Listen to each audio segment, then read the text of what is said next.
Halito, and welcome to Native Chalk Talk, a podcast by natives for all. Here we're keeping our native ancestors' stories and history alive while also sharing with you our native cultures, traditions, and more. I'm Rachel Youngman, a Choctaw originally from Anadarko, Oklahoma. I hope you'll enjoy this journey with me as we learn from our Native American guests. And stay tuned for the end of each episode where we'll talk about some great ways to support Native causes and or Native-owned businesses. Let's get started. The Choctaw Nation has always provided a foundation upon which a future can be built. From our home in southeast Oklahoma to a bingo hall that grew to be one of the largest casinos in the world. Today's summer school programs lay the groundwork for a love of learning. Small business programs support local economies. And with over 10,000 jobs created, Choctaw offers financial stability to tribal members and our neighbors. Together we build success, because together we're more. You may recall in season 2, episode 10, I had the pleasure of interviewing Jerod Impichchaachaaha Tate about his upcoming opera, Shell Shaker at Chickasaw Opera. I was blown away by the fact that for the first time ever, an American Indian tongue, Chickasaw in this case, had been put to opera.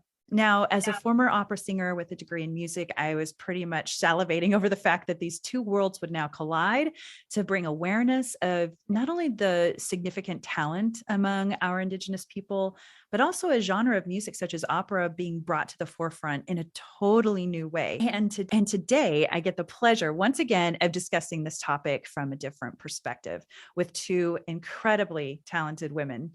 My guests here are Kirsten C. Kunkle and Kate Morton, and they will both star in Shell Shaker at Chickasaw Opera. The opera that was put together by Jerod Tate. So I'm about as giddy as an Oklahoman chasing an F5 tornado during tornado season. So ladies, welcome. Gian, it's wonderful to be here. We're happy to have you. Hello, Kirsten. Istongon Chokaya Dega Muskogee Towes. And Kirsten Kunkle, nice to meet you. So glad to actually talk to you, Rachel. So glad to talk to you both. I've been waiting for this day. In fact, we had a reschedule for our listeners. We were supposed to meet a couple weeks later than we are today, and we had something come up and we had to move it up. And I was just so excited that was going to be today. So Yakoki to you both. So do you guys remember the Three Tenors when they were a big deal? It was like Pavarotti and who else was in there? Carrera. There's one more. Oh, Domingo. Carlos and Domingo, yeah. Right. And I just loved listening to them back in the day, even though I know they were a little cheesy. But can we today say that we're the three sopranos or something? Sure. Is that too cheesy? Absolutely. But we'll still do it. We'll do it anyway. Yes. And we're cooler. I don't know how, but we are cooler. And I think that people would really enjoy hearing us sing if we were to sing. Actually, I don't sing opera anymore, but am I allowed on the opera playground again just for today with you guys? I think so. Absolutely. And tomorrow too. Any day. Okay, good.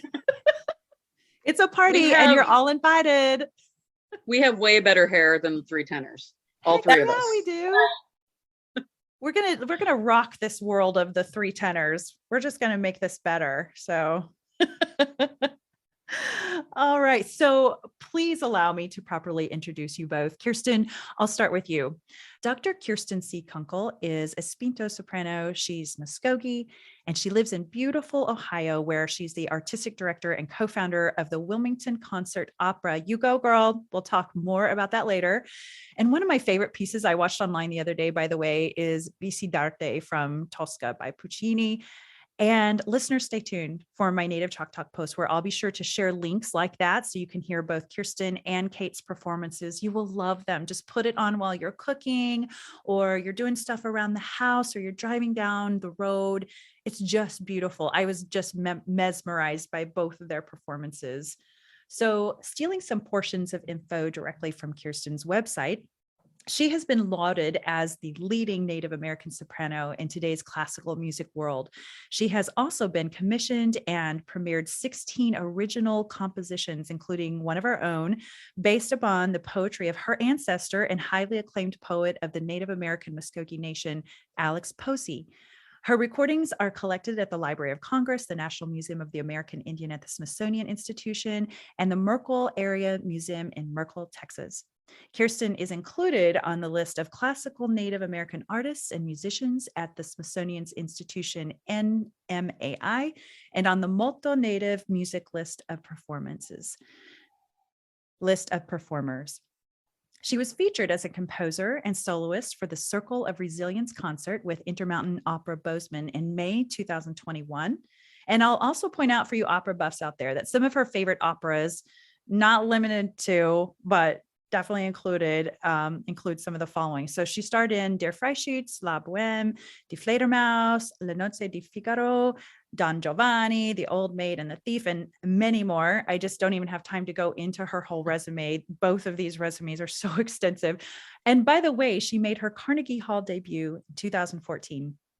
Kirsten attended Bowling Green State University and the University of Salzburg for her undergraduate studies, majoring in voice performance with minors in Italian and German. Her master's and doctoral degrees are in voice performance from the University of Michigan, and she has the cutest little girl as well. So if you're wondering if she's Superwoman, yes, she is. She certainly is. So bravo, Kirsten, bravo. And okay, now let's hear about the good work you're doing, Kate. So Kate Morton is a citizen of the Cherokee Nation of Oklahoma and is a lyric mezzo-soprano. So shout out to all you mezzos out there. Info from Kate's website states that she was recently a soloist with the Oklahoma City Philharmonic for the celebration of the First Americans Museum in Oklahoma City. If you haven't been, you have to go. It's wonderful. And a guest artist for the Prague Summer Nights Music Festival's Washington, D.C. residency. Very impressive. Her credits include Little Women, Die Zauberflöte, The Snow Queen, among others. And she was recently guest artist with Intermountain Opera Bozeman as well in their Circle of Resilience concert series, which highlighted Native American classical composers and performers. Yay. So Kate was a recipient of the Cherokee Nation Trail of Tears Award for Excellence. She speaks Cherokee and Spanish. She does foil fencing training. Wow. And plays piano and guitar. And I believe you dance as well, right, Kate? I do dance. Good Lord. Is there anything both of you don't do? Well, I cannot knit. I can. I'll teach you. Of course. And now she'll be knitting, and now I'll say, is there anything you can't do? And you'll say no. So wow, that's fantastic. And you're about to graduate from college too, Kate, right? I am. I'm about to graduate from Oklahoma City University with a double major in music theater and vocal performance. Dang, that's exciting. That is one for the Oklahoma team and one for the girls team from both of you. So, but I have to ask about this foil fencing thing. What is foil fencing? Yeah, there are two different types of fencing. There's épée and foil.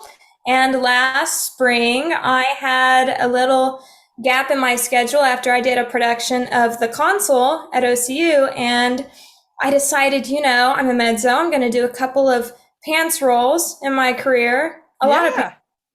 And I figured, why not learn some fencing? I know, and I took stage combat and everything, but then why not just go the extra mile and just learn? So I went to what is it called? Oklahoma City Olympic Fencing or something, but I learned fencing from a couple of Olympians for about 2 months, and it was really wonderful. So now that is something for the resume. It really is. How cool is that? It's like, well, I'm doing these pants rolls eventually, so I probably should also become a fencer. That is awesome. I remember my dad used to fence actually in college for him as well, and he still had his equipment, so we'd put those helmets on, and I don't know if they're still that heavy, but our little bobbleheads, we only weighed like 40 pounds when we were younger, and they'd just be so heavy on our heads. Anyway, are the helmets still really heavy? Oh yeah, they're heavy. You have to get the right one where it fits just right. And like, as a singer, I don't like things pushing on my larynx. And so Yes. get one that was not too tight and not like that, but it was certainly still heavy. That didn't change anything. Yeah, and you're a little person, so I can only imagine. Oh man. And they probably see you coming and they think, okay, she's sweet and she's beautiful. But then you pull out that sword and it's like, yes, ma'am, we will not mess with you. That was my favorite thing about fencing, is that I would show up in my Lululemon leggings and my sneakers. And I was like, I'm ready to fence. And I put on all my garb and my head would go down and they'd be like, oh God, she's winning. Oh no. Yes. Like, I told you there's nothing I can't do other than knitting. That's right. Or crocheting, that too. Oh, there's two things. Wow. Well, that is really fun. And I love that you have that skill, and we as women need to do more of those types of things. So did you grow up in Oklahoma?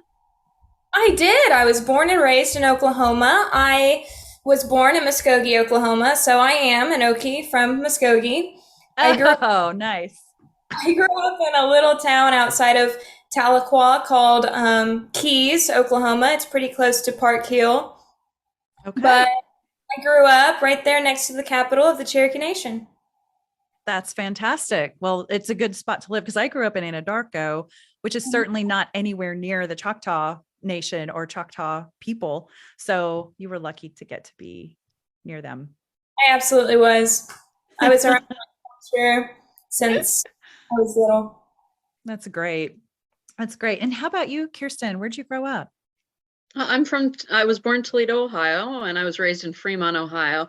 I'm back in that area now, but I left after my grad school from the Midwest, and I went down to Georgia for a couple of years, and then to the East Coast, where I co-founded my company. My great grandparents were in Muskogee as well. So my grandfather, who unfortunately passed away when I was very young, like 2, he was, grew up as indeed an Okie from Muskogee as well. But we would go down to Muskogee and visit my great grandfather, because he was the only one still living down there when I was younger. And so I spent quite a bit of time in Oklahoma growing up too, but never actually lived there. So, it sounds like all three of us kind of grew up not Chicago, not New York City. We kind of grew up in these maybe more rural areas for some of us. What prompted you both to get into singing opera? Kate, why don't you start? Oh, wow. Okay. Well, I got into singing opera specifically because whenever I started my freshman year of high school, I met Barbara McAllister, who is a world-renowned dramatic mezzo-soprano who had an extensive career performing in opera houses around the world, and she decided to retire partially and come back to her home in Muskogee, Oklahoma, and give back to her tribe by giving free voice lessons to citizens of the Cherokee Nation. Oh, that's amazing. It really was amazing because I got to study under her and gain this passion for opera that she has, and she just fostered that in me as her student. And I decided to go ahead and pursue a career in opera, and I've loved it every single moment.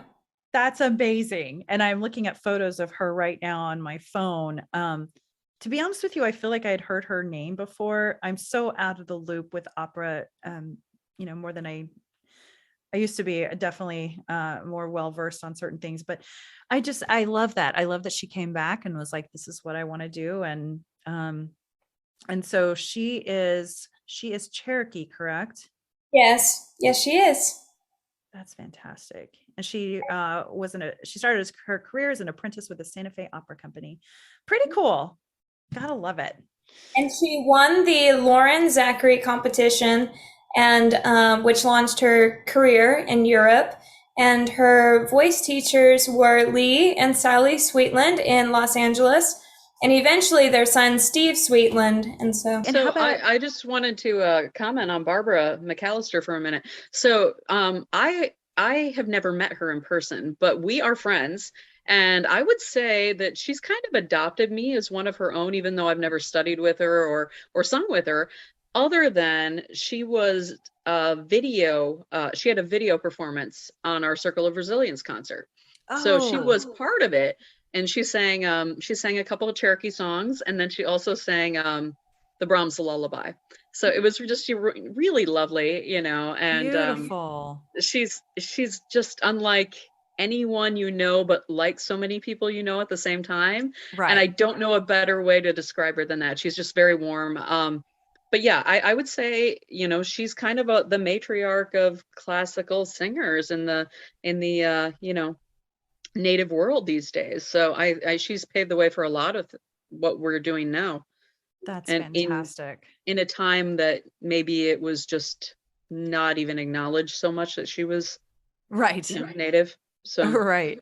yeah. So now, I mean, she's still going strong. She's still very proud of all of her students. She's still teaching lots of students. It's very cool. It's very, very cool. It's very cool too that she's 80 and still doing all that. That shows it really is her passion.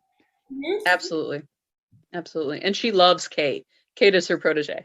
Oh, that's awesome. Yeah. I love her. She is known as the grandmother of Native American music, and I consider her my grandmother of a sorts, just for how much she's done for me and how supportive she's been my entire life. It's I don't know how I could ever repay the amount of time she's invested in me, but I hope that I'm doing it now. Oh, I love that. Yes, you are. You're going out there and you're carrying through with, honestly, like for a teacher to work so hard with you and take you under their wing and for you to quit is like the most hurtful thing that you can possibly do to a music teacher. I kind of did that to mine, Dr. Charles Chapman, when I was studying under him. And I don't think it broke his heart or anything, but he was very frustrated with me. And then I got back into music, but I was living in a different state at that time. And so people, don't do that to your voice teachers. Carry on and make them proud. Go out there and do what you've been taught. And how about you, Kirsten? What got you started into singing? Well, I had a mother who was a pianist, and she loved classical music. So I grew up hearing classical music, but I grew up loving musical theater. And I was 100% in on musical theater from day one. And then I got with a teacher, my own Barbara Kondalski. She's also still alive. She's also still supporting me. Great. You will see pictures of her coming to my concerts on Facebook and Instagram. She is wonderful, and she's still very, very supportive. And like Kate, she's like a mother to me as well. Aww. So she's a wonderful person.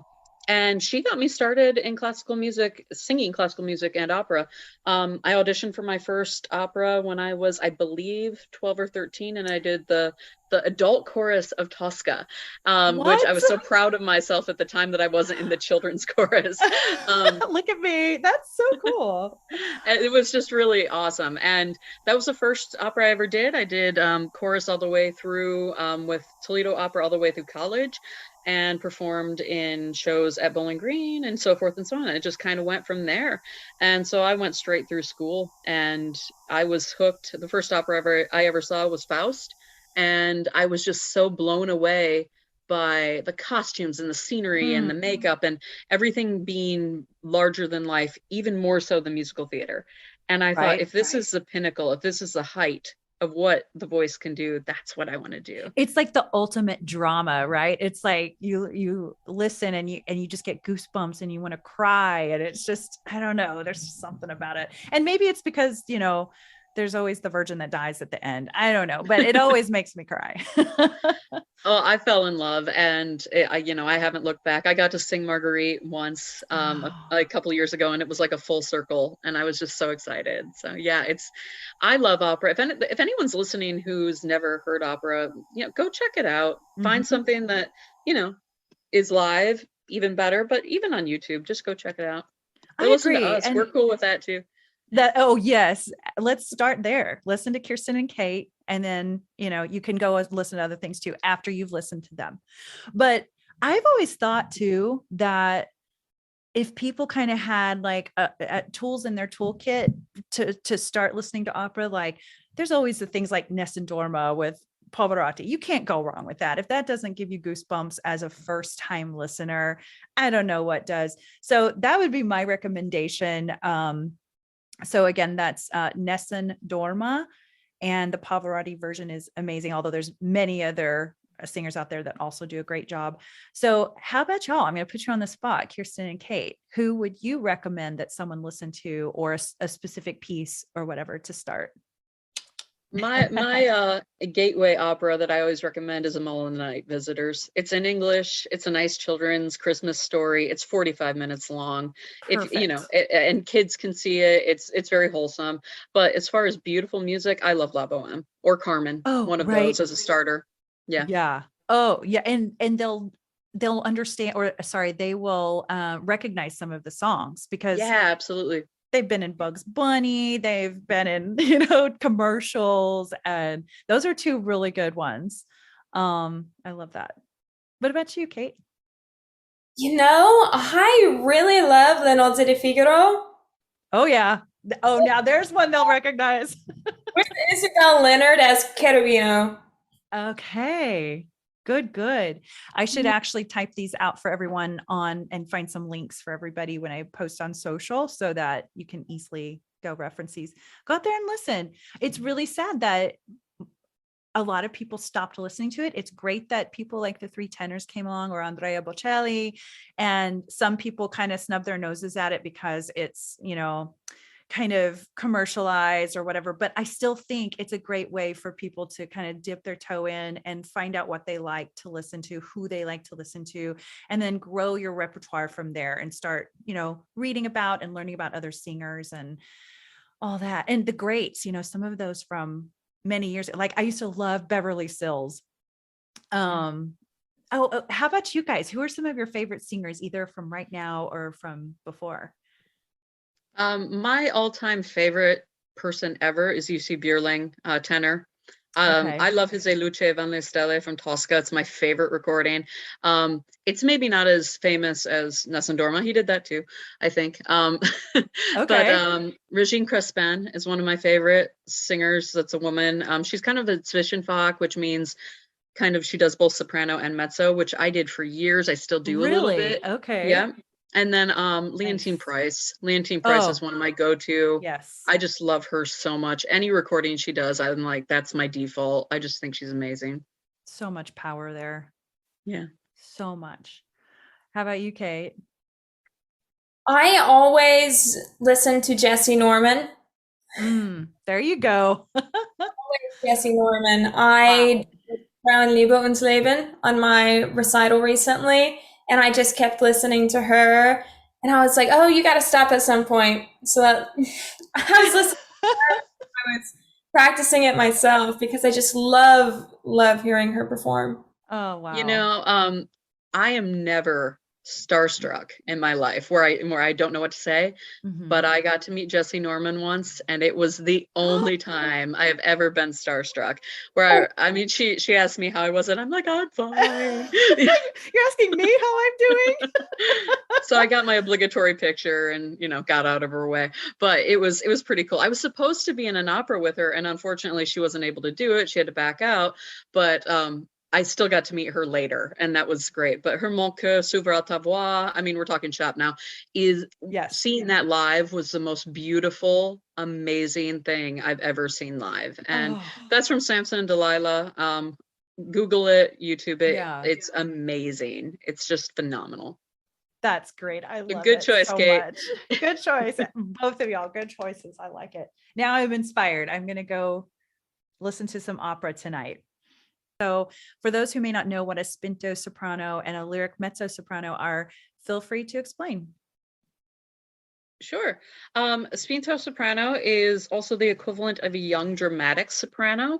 It is between a lyric soprano and a dramatic soprano. So it's like a lyric, but it's a little fuller, has a little more cut. And what I mean by cut is that you will hear it over a larger orchestra.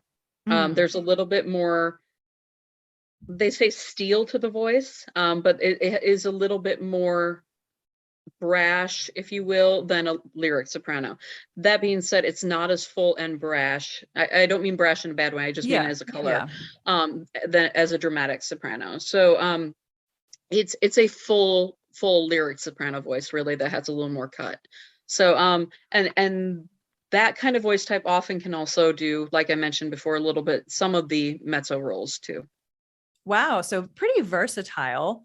Yeah. And then when you're saying dramatic, for our listeners, think about the Wagnerian singers, and they don't always wear helmets with horns, by the way. But that's Like Bugs probably Bunny. what, yeah. And that's what probably people remember the most is, those are more of the dramatic Wagnerian type sopranos, that really heavy, beautiful. That's all beautiful. But okay. And how about your voice type, Kate? Tell us more.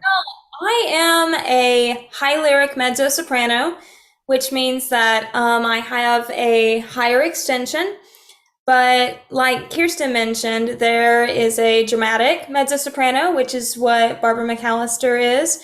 And then there's also a category known as low lyric mezzo sopranos. And I am that category between them.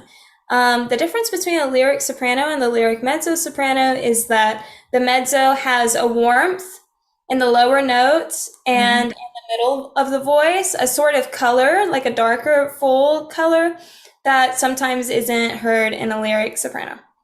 So for those who may not have heard my previous episode about Shell Shaker, a Chickasaw opera, this is a groundbreaking opera. And again, it's written by Chickasaw composer Jerod Impichchaachaaha Tate. And the reason this is groundbreaking is, again, because this is the very first opera composed in a native language. And again, in this case, Chickasaw. So Kirsten tells me that the original date that was scheduled for 2022, which I had mentioned on season 2 in that episode, it has now been rescheduled for February 2023. So stay tuned and we'll continue to update you on that exact date for Shell Shaker. Something like this opera hasn't been done before, obviously. So the composition, the language, and even the costuming, it's unique. And I'm glad Mr. Tate is doing this the right way. He's ensuring that every detail is perfected. So since you both are starring in Shell Shaker, tell me about the roles that you're each playing. Go ahead, Kate. You're the main lady. The main lady. Well, I am Loxi, which is the main character, and Loxi is the one that the opera follows, and she has a lot of experiences and goes on this journey to bring shell shakers to her village. And so, and she learned some confidence along the way, right?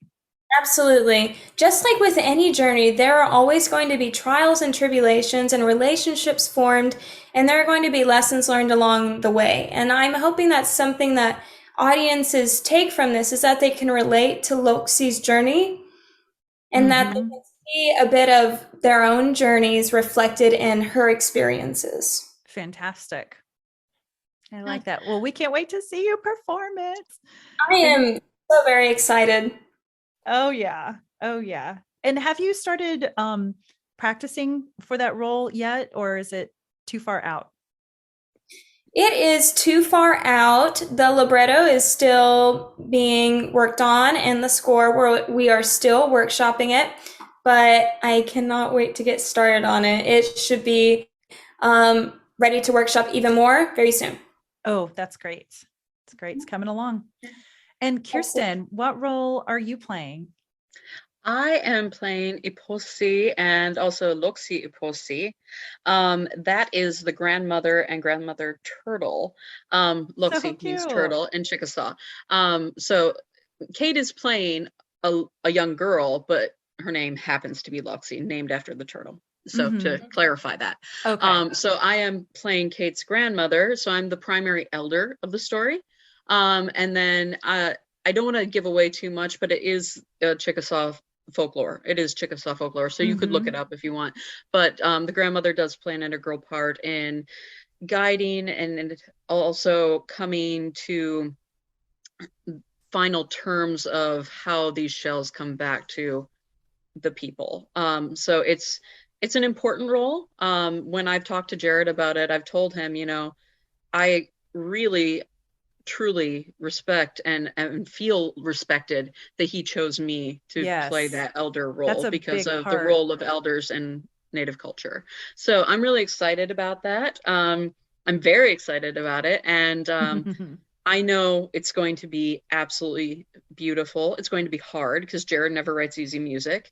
It's going to be very hard, but it's going to be very challenging and worth it once we get it there. And yes, we do have a piano workshop before we will be doing this in February. Okay, that's so exciting. And you will be a very, very young grandma, so they must be doing something to your hair to make it look older or something. I imagine they will be doing something to me. This is concert version that we're doing, but it will be costumed. Margaret Wheeler is doing the costuming, and she is a fantastic designer. She does a lot of textiles as well as costumes, and she's brilliant. So look her up as well. She's fantastic. It's great. And I was so lucky to get to see some of those renderings of the, you know, what you'll be wearing and all that. Do you love it? Are you so excited to get to wear those costumes? It's going to be so special. I really do think I mean, every element of this is being so thought out to make sure it is presented in the most respectful and traditional yet worthwhile way, so that we can carry on a legacy. And part of that legacy is that we are creating this legacy for the future. So Jerod has plans for writing, I think, 3 operas that are in native languages. And this is the first one.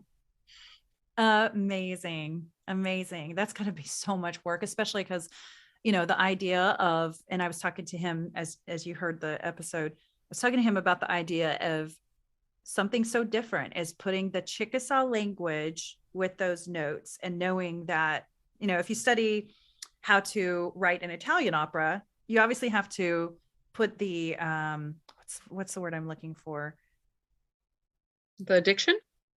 Yeah, the diction, and then syllables. Like everything has to match the notes with the syllables, with the diction, with, I mean, and with, if your voice is going high, you don't want to be singing on a really hard vowel or consonant, obviously. So it's things like that I'm just like, how is he doing that? That's got to be, if I were you guys, I would be so glad he's doing that part and you are doing the singing part. It's great. Yeah, it's going to be really cool. They're currently working on an English version of it so that it can be done in either English or Chickasaw. And then the final libretto will be translated into Chickasaw by Joshua Henson, who is fluent in the language. Jerod is not fluent, but Joshua is. Okay, makes sense. You got to get those experts in there and there's not very many of them. So yeah. So inquiring minds want to know, okay, I'm the inquiring mind. What's it like to work with Jerod? I mean, to me, he is so inspiring, and, you know, he's such a positive influence in the Native world. Is he like that all the time? Yes. Yes. That's amazing. Kate, feel free to talk about your relationship with Jerod a little bit if you like. Well, from the first moment that I met Jerod, he just had this energy that was so positive, and it just like carries on to the people around him that are near him or anybody that talks to him. But he also has this confidence and this way of presenting himself that's like, that's my elder. I'm going to respect everything he says, but he's also so fun to hang out with. You know what I mean? Yeah, So exactly. I really love this relationship because he's in Oklahoma City. So I have the opportunity to go to events and go see him. And I mean, the Oklahoma City Philharmonic is about to perform one of his compositions just this Saturday that I'm going to go watch, Ghost of the White Deer. It's a bassoon concerto. I'm really looking forward to that. And it's really wonderful because he's kind of just become a huge part of my support system. Yeah. Which it's only been 1 year. to be honest with you, and we were talking a little bit about this earlier, is that in the music world, the opera world specifically, and I guess the musical worlds as well, but let's talk opera. It can be a cutthroat scenario. There's more singers than there are parts. And a lot of times conductors, composers, they're not always the nicest people. I love what they do. I'm so proud that they put out such beautiful music for us. But at the same time, sometimes they can be a little bit difficult to work with. I don't think any singer would disagree with that. But and on top of that, not every soprano and mezzo soprano are there to support each other. And I think it's wonderful that the three of you, and I assume the other singers as well, have this just great relationship doing this. And do you feel like part of that too is that you have this common bond of the native blood and just kind of like, hey, we're kind of all in this together. But also maybe I'm just thinking out loud, with Jerod being a leader in this situation with the composition itself and putting this all together, it seems like his influence is from the top down to the crew, the team, everyone, to be supportive of each other, because that's just how he is. Okay, now you talk. I'm sorry, I just keep assuming things, but I may be wrong. No, I think there's some truth to that for sure. I think we lucked out that everyone that we did the Circle of Resilience concert with, including Grant Youngblood, who we haven't mentioned, but he is a wonderful Verdi baritone that we sang with as well. All of us just got along so well. And I think that it wasn't so much because we're native. I think that happened to be a bond that brought us together for this concert. And it's something that always came up and we talked about. But it was more that we're just people that want to create good music with good people. Yeah. And that's really what it comes down to, because in the long run, it doesn't behoove anyone to not be supportive. And I think we're all smart enough to realize that, there's no one gets ahead by jealousy. No one gets ahead by cutthroat behavior. And why would we? I mean, we want more native music. We want to be the representation for the next generation. That's important. Kate is the next generation for me, but if people see both of us performing and doing well, that only encourages more people. It's a good thing, no matter how you look at it. Jerod is very supportive, and he definitely has this vibe where it's like, once he's chosen you, you are one of his. And I mean that in the best way, not in like a cult leader way. But more like, once he decides he likes working with you, then he wants to work with you. And it's just nice, because every time I talk to him, he's like, I can't wait to work with my friends again. And that's really what he says every time. So I met Jerod once years ago at the National Museum of the American Indian. I don't think he remembers meeting me, to be very honest. We've been in touch online, and he knew me online, right? As well as you do, probably, Rachel. That's the kind of persona I put out. I don't hide anything from people online. I'm pretty open. I love it. But he kept recommending me, and I kept recommending him, and eventually we finally got together in Bozeman. And the coolest thing happened, where I was asked to sing a piece of his, and he played a piece that I did all together. So we got to play each other's music. That's so cool. It was really amazing. And Jerod's a much more prolific composer than I will ever be. I never considered myself a composer. I happened to compose a piece, Okay. And he was so positive and encouraging, and told me how good it was from day one. And I was like, he's just blowing smoke. He's just trying to make me feel good. And then I got the message from our artistic director, Michael Saker. He's like, no, he really likes it. He's not just saying it to make you feel good. And I could tell he actually really did. And that meant so much, that he respected that as much as he did, So I think there was that bond there.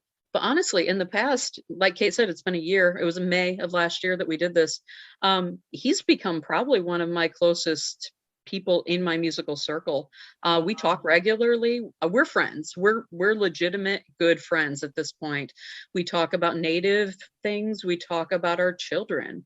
We talk about everything, and one big hurdle I've been having with my own journey with the native world involves my daughter getting citizenship, and it's been, paperwork and paperwork and paperwork. Mm-hmm. And Jerod has been the one I've been talking to say, okay, how do I handle this? What's the next step? Because he's just been so supportive. Oh, and fantastic. and it's not just music. So when we do get back to music, and that's what we all love, there's a bond there because we've been able to develop real, legitimate, sincere friendships. Sincere, exactly. Yeah. It's not just I don't know, surface stuff. It's deep conversations. And it has to make the performance better too. It just has to, because you're all kind of in sync, each other well, you support each other. There's nothing like being yelled at by a director or something, when you're really, not that won't happen. It could happen, but if it did happen in your case, at least he loves you. It's not like, he doesn't think you're doing a good job. He's probably just frustrated with how hard it all is. I think he would be more hard on himself that he didn't make it more accessible for us. He's that kind of a guy. Wow. You know what I mean? Mm-hmm. Would you agree, Kate? Absolutely. He is. If there was something that was uncomfortable in our voices that he had written, he would immediately say, okay, I'll rewrite that and I'll change that. How cool is that though, to be kind of in the middle of all that? So you can go, oh, this is not working. Well, he sent me a snippet of something he was thinking of for my character, for Shell Shaker. Mm-hmm. And I said, oh, you really have me hanging out on those high B's repeatedly, don't you? And he's like, oh, I'll change it. I need this feedback. And that's awesome. Okay. Oh, see, you're a part of that. That's so neat. Yeah. Wow. It is neat. It's a really cool thing. I love working with live composers, living composers, not live composers, living composers, because I mean, that interaction that you get to have is really exciting. There's also a lot of pressure because you want to do right by it. Right. But there's just something special about working with a living composer, and Jerod's so nice. I he's one of my favorite composers now, and not just because I like him as a person. I enjoy his music. It's really exciting. Yeah, so much talent. Yeah, and I mean, this significance we've been talking about of Native Americans in classical music and opera. This isn't exactly a topic that we have data or history on. There's nothing we can even pull from to compare to the past or go, okay, this is what this composer did. So maybe we'll kind of use some of that language or some of that method. Yeah. Okay. So there was a wonderful person named Shane Doyle who was part of our concert. He did some ceremonial songs, and he was part of the drum circle at the end of the concert. So we had a primarily classical concert, but then he was part of that, and we also had an entire drum circle that came. And it was just beautiful. And he was backstage in the green room, if you will, with us the whole time. And the minute he met us, he said, I want you to come back to Yellowstone next summer. And he said it to all of us, but I'm that kind of person that I get an opening and I just keep going. I say, okay, so I need you to tell me what's going on with this. And is this happening? Is this happening? His name's Shane Doyle, and he works for Mountain Time Arts out of Bozeman, Montana. And what he meant by come to Yellowstone is that it's the 150th anniversary of Yellowstone as a national park. And Mountain Time Arts has done this amazing installation of teepees at the north entrance of Yellowstone by the Great Arch, the Roosevelt Arch at Yellowstone.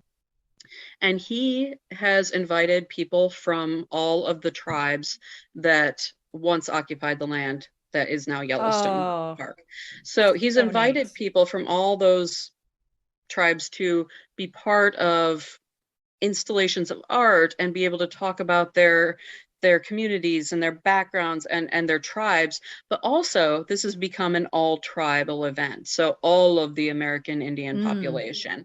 So when I started nudging him, and he was always on board with it. Oh yeah, we're going to do this. Yeah, we're going to do this. Also, I've been teaching his daughter ever since then. So I had a good excuse for getting in touch with him. So it started out with, oh yeah, I'd love for you to come to sing. And then I said, well, if you'd like, I could write a poem for the event. He said, oh, we could probably commission that. And I said, oh, okay, cool. So that poem turned into, oh, maybe you could write a song.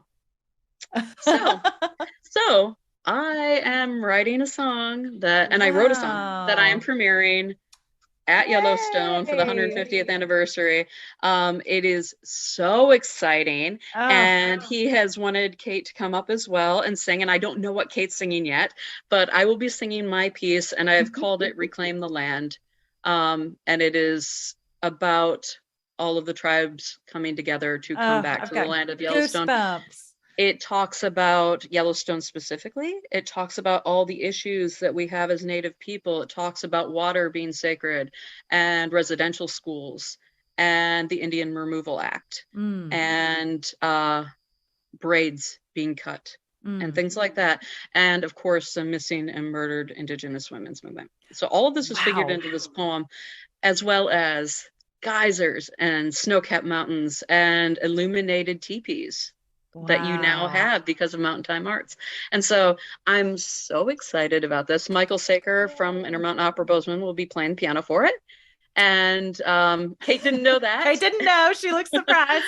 And so she's excited. We're all friends. We're all close. So yeah, so that is where that stands. And that will be August 24th and 25th at Yellowstone and Gardner, Montana.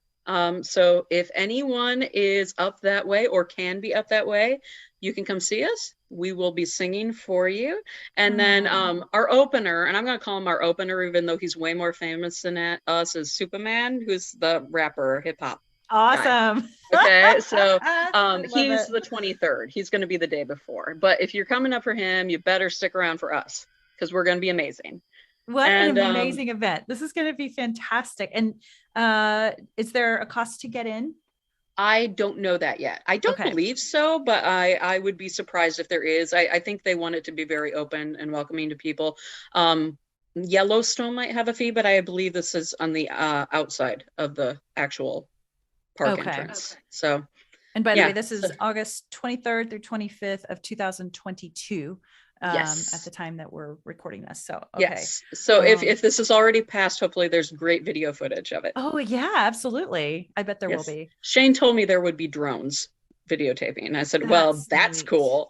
That's so neat. Yeah. Wow. It's really cool. And I'll also be singing a piece that I premiered in New York City last December, called Anna's Moon Aria, and it's inspired by the Killers of the Flower Moon, and she's one of the characters. Really? So I'm going to be singing that again. That's by a composer named Scott Joyner, and he actually hired me because he had gotten 25 individual recommendations for me as a Native American soprano. He's like, I gotta call this girl. I was like, well, that makes me feel really good about myself that 25 different people recommended me for that. So if you want to find that, that's under Mountain Time Arts out of Bozeman, Montana. And I'm looking for the actual title of it. It is called the All Nations Teepee Village.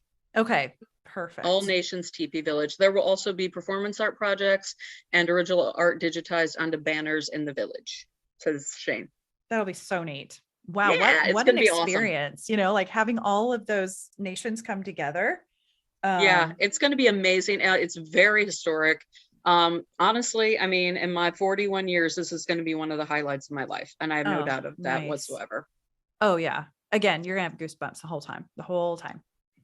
So, and you also composed a work that, speaking of the poetry, that include the poetry of your own ancestor, right? Is it? Yes. Alex Posey? Is that how you say his name? Yes, Alex Posey. So Alex Posey was known as the Bard of the Muskogee Nation for a very long time, maybe still is. Nowadays, you've got Joy Harjo, who's probably a little more famous. But other than that, Posey is probably considered the most famous Muskogee poet.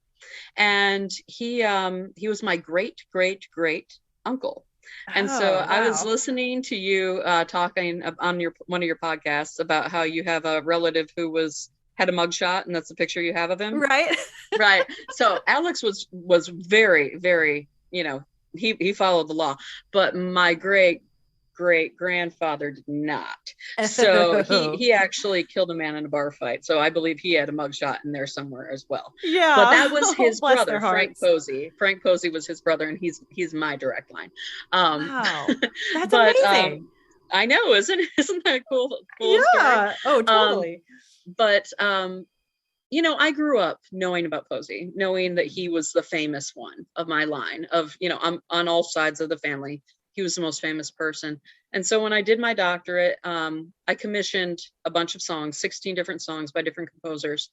And I happened to write one of the pieces because it was in Pidgin English and my brother wanted to be involved. He played slap double bass, you know, the kind of stuff you hear in bars. Yeah. You know? Yeah. And he wanted to be part of it because he thought it was kind of cool, and no one wanted to compose it because it wasn't about flowers and it wasn't, you know, about you know, history. I had a poem called Ode to Sequoia. I had a poem about Mount Shasta, lots of poems about flowers and things like that. But this one is part of his Fuss Fixico, which is very famous as well. He was a journalist and an orator as well, and he was full of satire in Fuss Fixico. Oh. So this is written as prose, but it's also written as poetry. And I decided I was going to set it if no one else would. So I never fancied myself a composer, but here I am getting commissioned to write for Yellowstone. So maybe I'm a composer. Look at you. You're a composer, girl. That's amazing. I'm a composer, I guess. Yeah. You know what? And I have to say, because we've been talking about Mr. Tate so much, he has been the most supportive person about this. And I said to him, Jerod, I am breaking all sorts of rules. He says, break them. It's fine. They're meant to be broken. And I mean, you know, like if the main native, you know, symphonic composer out there is telling me to do that, I guess I can probably do that. That's right. So, I love that. Yeah, so that one's called Hot Gun on the Death of Yudeka Harjo. It is set for piano, voice, and double bass, slap double bass. And the amazing Julia Silvarp did it at our concert. And she's a cellist, and she did not ever play a slap bass, but she decided she was going to do it anyway. And I said that was okay. She didn't have to. She could do it on cello. We could adapt it. She said, nope, I'm going to do it the way you wanted it. And she did. She was amazing. So if you want to see that, I did put it on my YouTube and on my website. I got permission from Intermountain Opera Bozeman to do that. So you can check that out too. I love it. Okay, I'm definitely going to check that out. I know our listeners will too. I hope so. What a story. And the cool thing is that the Muskogee Nation has actually aired that a few times during election results. So that's kind of cool. Yeah. How neat is that? Yeah. That was really special to me that happened. Yeah, totally. And again, you're female and you're Muskogee, and getting to do this is just such an honor, but also it's something for folks to look up to, other girls, whether they're native or non-native. That we can do this kind of thing. And there's really nothing holding you back. Like you said, sometimes we need that little push from our friends to go break the rules, you know, do what you want to do. It's true.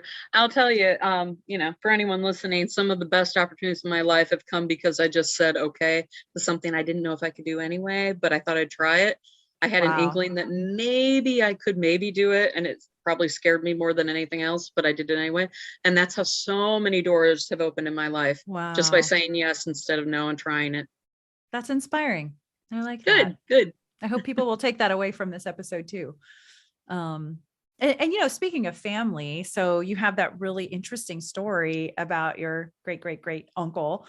Yeah. Is there anything else that you know about your ancestral stories or parents, grandparents? You know, did they speak Muskogee? Did they go to, well, of course they did up to a certain point, right? Did they go to boarding school? You know, what interesting stories do you know? Yeah. So as I mentioned, I was born in Ohio. So I was not part of the tribal lifestyle whatsoever. You know, that wasn't part of my life. My father very much encouraged it. My father is as white can get. He is German and Polish. I mean, like he is very white, but he loved the fact that my mother was Muskogee, and he encouraged it far more than I think she would have on her own. So going back a ways. So obviously Posey was big on English because he wanted his people to have all the benefits of the white world. So he pushed English. He never wrote Muskogee. And I think that was very intentional. He definitely spoke it. He spoke many languages fluently. And he was very well versed, and he was an intelligent man. He died very young, but he had a very tragic life, lost children, things like that. And so his life was very hard, but he also really worked hard to advance his people in the best way he knew how. And so he actually died in a flood trying to get his people land allotments during the whole Dawes Commission. No. So Are you he died in a serious? flood. Yeah. And he was young. He was in his 30s. Mhm. So I mentioned Frank already. I gather Frank was not quite as educated as Alex. I don't know that for sure, but He's a little bit of a hoodlum. a little bit. I have heard, and I don't know for sure, but I have heard that in the family line there's some Chickasaw as well. But we my great grandmother, we called her High Guy. She was before she died before I was born, but they called her High Guy because every time she would come out to greet people, she'd say, "Hi guys." So her name was trying Eloise. to figure out what it might mean in Muskogee. No, it didn't mean anything. Her name was Eloise Posey, and she married an Irishman. Okay. And so That's we have all sorts of mix of the melting pot of America in my bloodline. Yes. And her son was my grandfather, and that was Dick Raleigh, and he was raised, unfortunately, to be to hide his lineage because it was better for him in his career path. Right.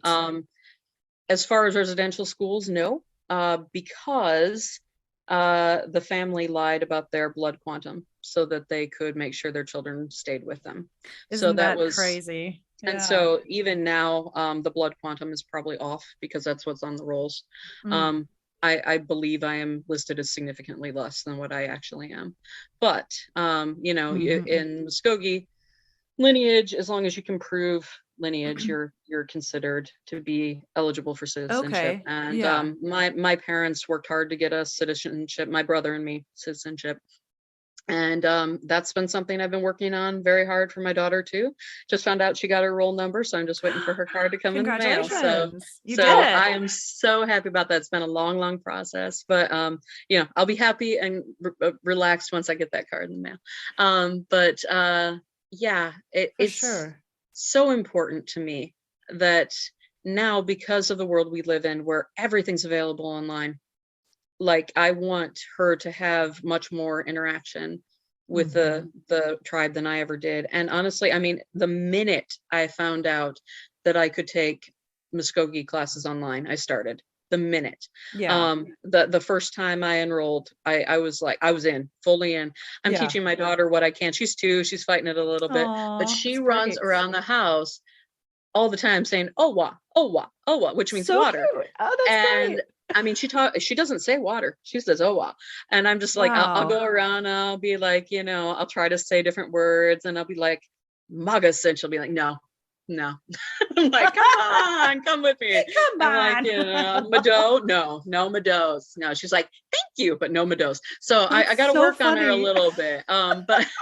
But she knows Muskogee class, and she knows during Muskogee class she has to either watch with me or she can go play. But she listens, she takes it in. And I mean, I studied French, Italian, German, a little bit of a whole bunch of other things. And she can learn all of that from me as much as I can give her. But no one is going to be able to give her Muskogee except for me and maybe her tribe. That's important. And, and I have to say one thing, my teacher says is, our people, our mothers carried that language through the Trail of Tears. They did everything they had to do to save that language. And if you learn one word, that's something that's special to you, because that's something you're doing to carry on that legacy. And so, she's got Owa. She'll get more. She's got Owa. That's right. And water's life. Water's sacred. That's right. That's the first word. That's fine. That's just fine. So we'll take it. So I don't have as much heritage as I would like directly, but what I know about my tribe is that, from my lineage, is that they did what they had to do to keep the family intact. And that speaks volumes to me, that they would do whatever it took to prioritize family first. And so unfortunately they did not carry on Muskogee language, but I'm bringing it back. Justin Timberlake brought sexy back. I'm bringing Muskogee back. That's right. That was so cheesy. I'm so sorry, everyone. No, bring it on. Kate's like, I am too young for this. Justin Timberlake reference. Kate, I wanted to hear from you too about, do you know much about your ancestral stories or interesting folks in your Cherokee tribe that you were related to and all that? Yeah, well, I am quite the melting pot of different cultures and backgrounds and of my ancestors. My paternal grandmother is where my Cherokee lineage comes from. And so I grew up with her talking about the Eads and the Worleys and talking about our family tree, going back to how that part of the family settled in the Bell community in northeastern Oklahoma. Okay.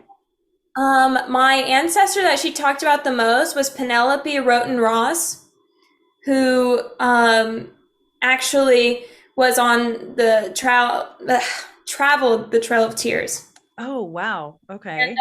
Her Cherokee name was Chikalili, which means chickadee in Cherokee.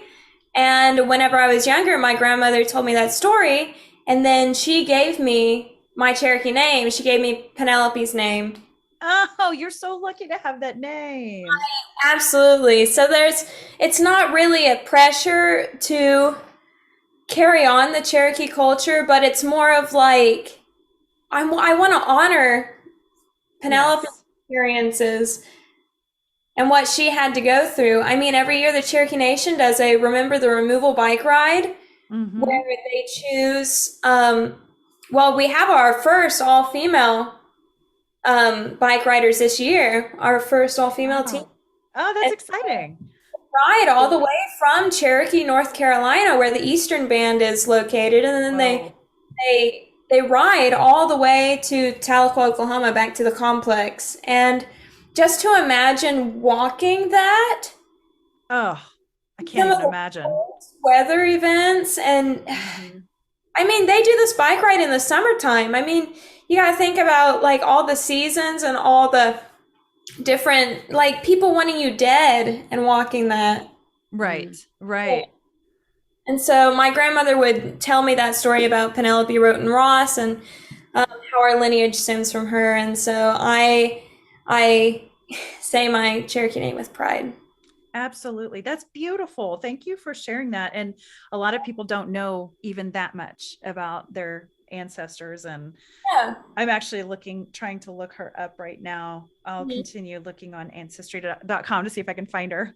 My grandfather would always talk about the Flanagans because he's Irish, and he's actually done a lot for the Cherokee Nation, especially because he was the head of the education department and really helped with the Sequoia High School there. That's where I went to high school, but it used to be a boarding school, and so Yeah. he was the head of education at Cherokee Nation for 20 years, and he really helped that community and really shaped that high school during his time.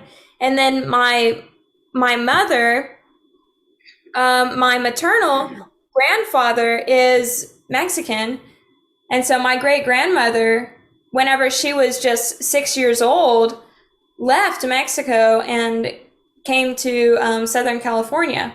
And so I hear all the stories about the Sanchez and the Magdalena. And so I have a lot of ancestors that are immigrants and Yes. all these horrible experiences to have me be here today. Well, I know you're both doing all of our ancestors proud, and God bless them and what they all went through. And also, Kirsten, speaking of doing them proud, for our listeners, Kirsten is the proud co-founder and artistic director of Wilmington Concert Opera, a grassroots women and minority-led opera company in Wilmington, Delaware, she mentioned earlier, and upcoming events focus on feminist and Native American-based projects, as well as continuing to bring opera to everyone through her work as an artistic director. By the way, you can learn more about this 501c3 founded in 2016 at wilmingtonconcertopera.com. And if you're ever up that way, listeners, do take time to go see one of their upcoming performances. I've got it on my list to do as well. So Kirsten, what performances do you have coming up? And what else would you like our listeners to know about what this exclusively women and minority run organization is doing out there? Yeah, so it started out as a small project between a friend and me, and it has grown and grown and grown, and we are so proud of it. Nice. Like you mentioned, it is run exclusively minority and women led, and we focus on traditional opera that is performed concert version at very high standards, primarily locally cast, but also a focus on making sure that it is family friendly and accessible, and that people who would not otherwise be able to afford to go to the opera have the ability to do so. Yes. We do mostly free concerts. If we do charge, it's usually a fundraiser of some sort, or someone else is actually producing. So it's very exciting. We are doing a lot of really exciting things. Ever since the pandemic started, we've done a lot of online content. We did an online opera. We did Dido and Aeneas completely online, all socially distanced. Cool. We have a virtual recital series, which is really cool. You can go to the YouTube page for Wilmington Concert Opera, I like that. and you can see any of the recitals. We have everything from, just fun traditional recital rep to an all Filipino art song recital. I mean, really cool diversity as far as that kind of stuff goes. Never heard of that either before being right. done. And it's some beautiful music you never knew you existed. It's really amazing. The really cool thing that's coming up is that we're doing a world premiere of an opera that I wrote the libretto for. So the libretto's the words. And it is, I had a collaboration in mind with this wonderful composer named Sarah Van Sciver, and she and I had done a project together before, also have never met in person, but this has all been distanced, even before socially distancing was a thing. She composed for a piece I did with the Philadelphia Opera Collective, and she was based in California at the time, so I just never met her in person. Yeah. But she saw that I had written another libretto and reached out to me and said, hey, if you do another one, let me know. I'd love to compose it. And from there, I said, well, what topics interest you? And basically she gave me a lot of feminist ideas and lots of historical people, and it sent me down the rabbit hole of the internet. And I picked she gave me like 50 ideas, and I picked something that was not on her list at all. And I picked the French Revolution. And it's a story of 6 different women who were real women during the French Revolution, all borderline aristocrats. Not quite aristocrats, not royalty, but they're all of the Girondist ideals. So against Robespierre, against Marat. And in my story, the only fictional part of it is that they knew each other and would meet to discuss their political ideals. Cool twist. I like that. Yeah. And so true to life, 3 were beheaded by the guillotine during the French Revolution. 3 lived to carry on the legacy. These are all real famous women. We have Charlotte Corday, who I will be singing because I wrote it, I can claim it. Absolutely. Charlotte Corday, who was the one who actually murdered Marat in his bathtub. She's the most famous one. But Olympe de Gouges, there's a famous poet, and there's a famous physician and chemist, and there's a famous painter. The woman who painted all of Marie Antoinette's portraits, she's in there. Her name's Elizabeth. Wow. And there's all these women and how they interact, and how their lives are not just the men in their lives, even though it would be assumed that they were, and that they have this friendship and this bond, but they all want their own legacy too. And some of them get that legacy through their work, and some of them don't. By being martyrs, some of them. Yes. Yeah, basically. Yeah. And so, I mean, these are names that history has mostly forgotten. Charlotte Corday is the only one I knew when I started. And, Madame Roland is there, Madame de Stael. There's 6 of them, and they're all amazing women. The mother of modern chemistry is one of them. Wow. Marie Anne Pierrette Pauls is her name. And anyway, they're just fantastic, amazing women that we don't talk about anymore. And part of this was that I wanted to create something that gave an ensemble, visceral roles to every woman in the show. So Wilmington Concert Opera is producing this. We will be doing it in Wilmington, and it will be in October. It is double cast, so that everyone gets to do the role and gets to put it on their resumes and gets to have that opportunity to sing the new music. I love the music. It's very thematic. It's accessible, but not too easy, if that makes sense. Mhm. I write a lot of words, and Sarah has done this amazing thing where she puts a lot of words in a small space, which gives it some Yeah. urgency. There's some urgency to it that you might not get otherwise. So, she's writing it for piano and voice and harp and electronics. So it's a Whoa. really cool combination of things. She's done a lot of film scoring, so electronics come a little easier to her than they might to other composers. And she works at Cal Arts as well. So she has, that California film industry vibe going on. And she's a new mom too. So I'm a fairly new mom. She's a new mom, and that's kind of a cool thing. Fantastic. Working through a world premiere piece with, moms Toddlers. of young children, So, great jelly on your shoulder. Yeah. There's that element of, we understand what it's like when you just have to drop everything and take care of your kid. Right.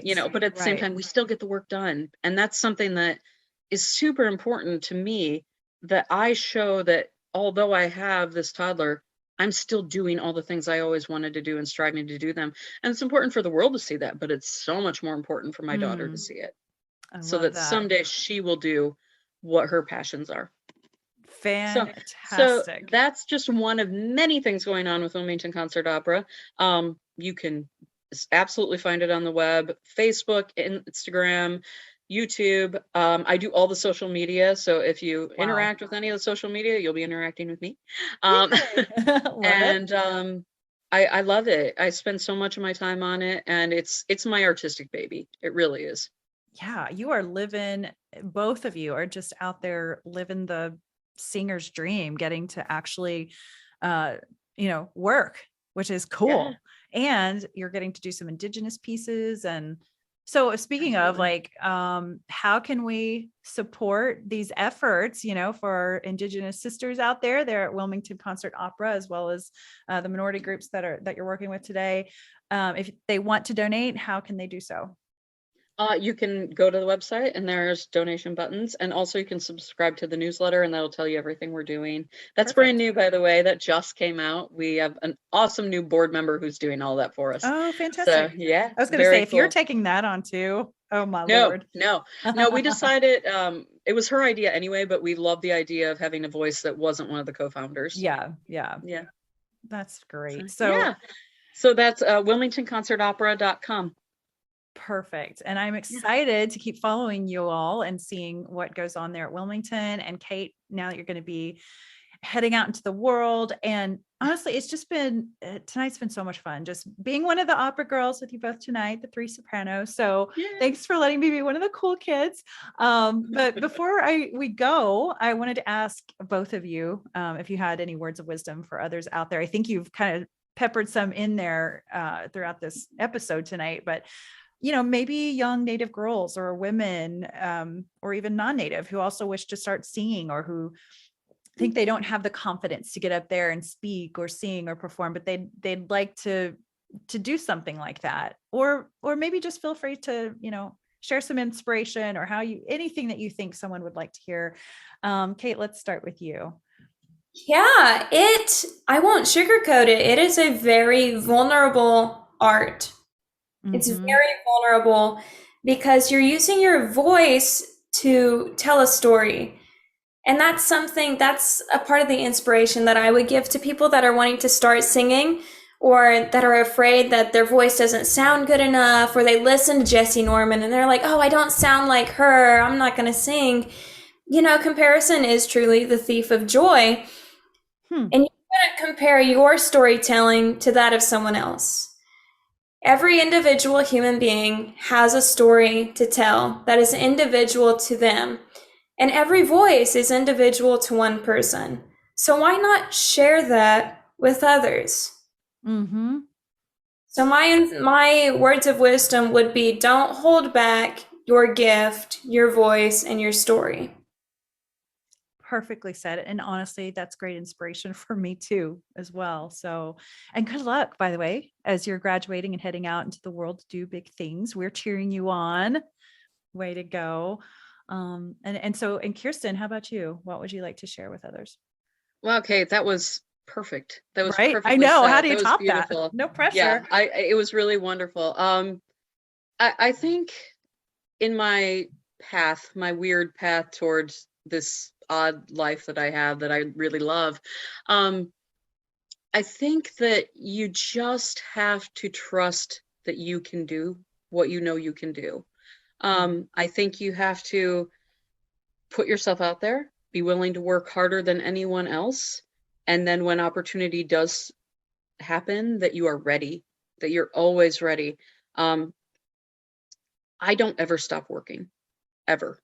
Other people watch movies and relax. If I watch a movie, I'm on my phone doing work at the same time. I that's the person I am. I'm very type A. I have to do things like that or else I don't feel productive. But part of that is that I do get to do all these amazing things because I'm like that. That being said, I love my life. I love that I have a family. There are people that say you can't have a family and be a musician, a professional musician. You absolutely can. You have to have a great support system. You have to have people there. You have to have your village, your tribe. Literally, you have to have your tribe. I think that one thing that is important for me to just emphasize is no matter what you do, it is inherently native because you are native. It is inherent. What I do is inherently Muskogee because I am Muskogee. It is inherently German because I am German, and Polish because I am Polish, and so on. It flavors what I do, and it flavors who I am with everything I do. So I might have written a libretto on Lady Macbeth and a libretto on French Revolution ladies, but it is Muskogee because I am Muskogee. And therefore it is indigenous work because I am indigenous. So if someone says, oh, but that's not tribal. Well, it doesn't have to be tribal because it's me. Right. It's still coming from my mind. It's still coming from my life and my personality. And it's who I am flavors what I do. So if you decide to do something and it isn't necessarily the way other people expect, it's fine. It's okay. You know, when I was doing my doctorate, I remember being at a museum in the Southwest, and I was drawn to this picture of a samurai that had like some feathers and things. It was kind of interesting. So I was like, I have to read on this one. Yeah. And it was about a man who was, you know, half Japanese and half Native American, and how he was trying to find who he was and express that through his art. Because we are so many things, you know, we are, you know, I'm a woman, I'm a mother, I'm a librettist, I'm a writer, I'm a musician, I'm a wife and a daughter, and so many things that I don't want to ever be labeled for one thing. You know, I want to be the best of what I do and be the kind of person that can say at the end of the day, at the end of my life, I did everything that I could to be the best person I could be, to leave the legacy that I wanted to leave. And to be kind and to leave the world a better place because I was in it. Oh my gosh, you're gonna make me cry. I love this. Well, I just want people to realize that no matter what you do, you have value and you bring value to other people. And Kate's gestures are just making me laugh. I love it. She's with you, man. She's with me. And I mean, I love this community that we've built, this Native American beautiful music community that Kate and Jerod and Grant and Barbara and Holden and Mark, all these people whose names you haven't heard yet, that we've all started to build together. And it's important. It's important, and we love it. And it's a family now. It's family now. Kate's mom's like my family now. I mean, I just love Kate's mom. Catherine's awesome. Kate's mom. Hi, Kate's mom. My mom is amazing. She's amazing. She's amazing. You know, and I think if my mother were still alive to see what's happening now, she'd be so excited and so proud. I have no doubt. I have no doubt she'd be so proud. You know, and my little one's going to grow up knowing this existed, and that's even cooler. Yes, you're going to leave that legacy behind with her, you know. Yeah, she's going to be part of it. She's going to be a musician, I can tell. Absolutely. Bring it on. Oh, that's right. Little Kirsten out there. Yep. Baby diva. We call her baby diva. Yep. She and her awa. Her Oa. Yes, I did Oa. not name her Baby Diva. That came from two different sets of friends. So it's so she's 2 and she's over 2 now. Still Baby Diva. Oh, I bet she's adorable. I mean, she is adorable. Oh, well, thank you. So yeah, Oh my gosh, those are my that was words. beautiful. Both just so good. So much inspiration wrapped up in that. And I can tell it's all your passion that's built up inside of you because you are doing what you were called to do. This is what you're meant to do. So both of you inspire me, and I'm incredibly proud of both of you. Your native voices are literally being heard, just in this whole new way.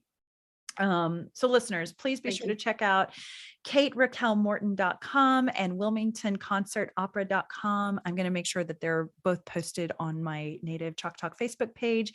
And, these are great, talented women. Support them, please, with me. And Yakoki to you both. Mado. Wado, Rachel. Thanks for listening to Native Chalk Talk. Be sure to join our community on Facebook, Instagram, Twitter, and LinkedIn. Simply search for Native Chalk Talk. That's Native, CHOCTALK. And check us out at nativechalktalk.com. Stay tuned for the next episode. You're going to love it. Yakoki. Thank you, my friends.